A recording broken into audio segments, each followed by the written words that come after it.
Welcome to CoreLogic's final housing market update for 2020, brought to you by onthehouse.com.au. Australia's housing market continued along a recovery trend through November, with our National Home Value Index recording a second consecutive monthly rise. With dwelling values up 0.8% over the month, the new recovery trend follows a 2.1% drop in Australian home values between April and September.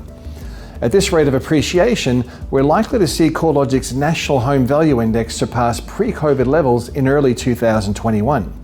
Although housing values look set to surpass their pre-COVID highs early next year, both Sydney and Melbourne home values remain at levels similar to those seen in early 2017, while rising Perth values are similar to levels in 2006, and Darwin values are in line with 2007 levels.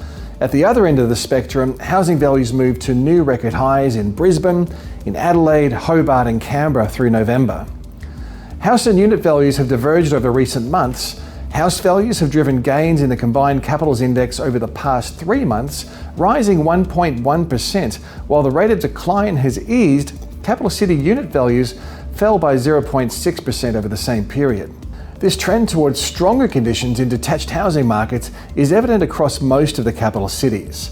Relative weakness in the unit market can be attributed to factors including low levels of investment activity, high supply levels in some regions, and weaker rental market conditions across key inner-city unit precincts. Melbourne's unit market is the exception, where unit values have recorded a smaller than expected decline through the COVID period to date and a more substantial recovery trend over the recent months. This resilience in Melbourne unit values is surprising, given the high supply levels across inner city areas and the sharp decline in rental conditions. We suspect the stronger trend in Melbourne unit values relative to houses could be short-lived unless overseas migration turns around sooner than expected, which would help to shore up rental tenancy demand. The stronger performance across the regional areas of Australia continued in November, with CoreLogic's combined regionals index recording a monthly growth rate double that of the combined capitals. Regional home values are up by 1.4% in November, compared with a 0.7% rise in capital city values. Regional Queensland has led the rise in values over the past 3 months, posting a 3.2% lift, followed by regional New South Wales, where values are 3.1% higher. Regional housing demand is being supported by a range of factors, including the normalisation of more flexible working arrangements across some occupations, as well as lifestyle factors, lower housing prices, and improved transport options. With many employers now embarking on a return to office program and the price gap between the capitals and the regional markets narrowing, this trend could gradually start to lose momentum, but we're expecting the regional lifestyle markets to remain in high demand for some time yet. The lift in housing values comes as a range of other indicators point to a further improvement. Inventory levels remain low across Australia at a time when demand is rising, leading to a market that's favouring sellers over buyers. The number of properties advertised for sale remains 20% lower than this time last year and 24% below the 5-year average.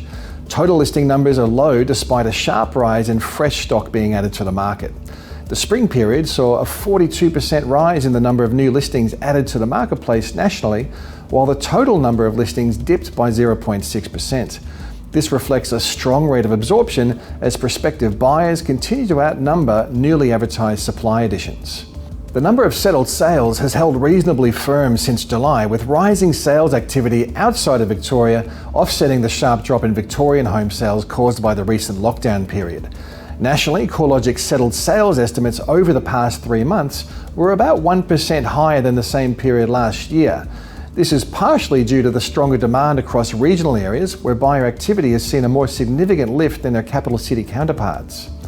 Auction markets have strengthened as well, with November clearance rates holding around the 70% mark. That's well above the decade average of 61%. The strength in auction clearance rates comes as the number of auctions rises into the first half of December. Higher auction volumes will provide a timely test of the market depth prior to the seasonal slowdown through late December and January. Private treaty measures are also tightening. The median selling time has reduced from 57 days in June to 42 days in November, and discounting rates have reduced from 3.9% in April to 2.8% in November. The November results saw Melbourne home values record their first month-on-month rise since March, posting a 0.6% lift in housing values and a 0.7% lift in unit values. Broadly, dwelling values remain 5% below their recent March peak. Somewhat surprisingly, unit values have been more resilient than house values through the COVID period. Since March, unit values are down 2.6%, while house values have posted a larger 6.1% drop, mostly due to substantially weaker conditions across the premium areas of the marketplace through the downturn. It's possible these trends will reverse over the short term, with weak rental market conditions across the unit sector having a negative impact on values, while premium detached housing markets bounce back as the market recovers. In summary, housing demand is rising due to the broad range of stimulus measures and changes in market sentiment. Record low interest rates are only one of the factors supporting a lift in buyer numbers. As demonstrated by the September quarter GDP figures, a stronger than expected improvement in economic conditions has flowed through to a surge in consumption, tighter labour markets, and lifted consumer spirits to higher than pre-COVID levels. State government incentives, including changes to stamp duty and additional building grants, are also supporting demand. As buyer numbers rise, available inventory has remained low. This creates some urgency amongst buyers and in turn adds to the upwards pressure on home values. Buyer demand is mostly being fueled by a surge in owner-occupiers rather than investors, especially first home buyers, which now represent more than 1/3 of owner-occupier demand. The housing risks associated with less fiscal support and the expiry of mortgage repayment deferrals have lessened over recent months. Job numbers continued to improve through October despite the windback of JobKeeper, and the large majority of mortgage repayment deferrals have already moved back into a repayment schedule. At the end of October, less than 4% of mortgages remained on a deferral arrangement, down from 11% in June.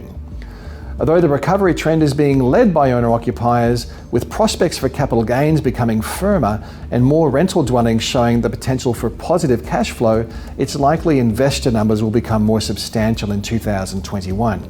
Historically, we've seen investor demand mostly concentrated within the largest capital cities. However, with lower price points, higher yields, and arguably better prospects for capital gains, the smaller capitals and regional centres may attract more investment attention in 2021.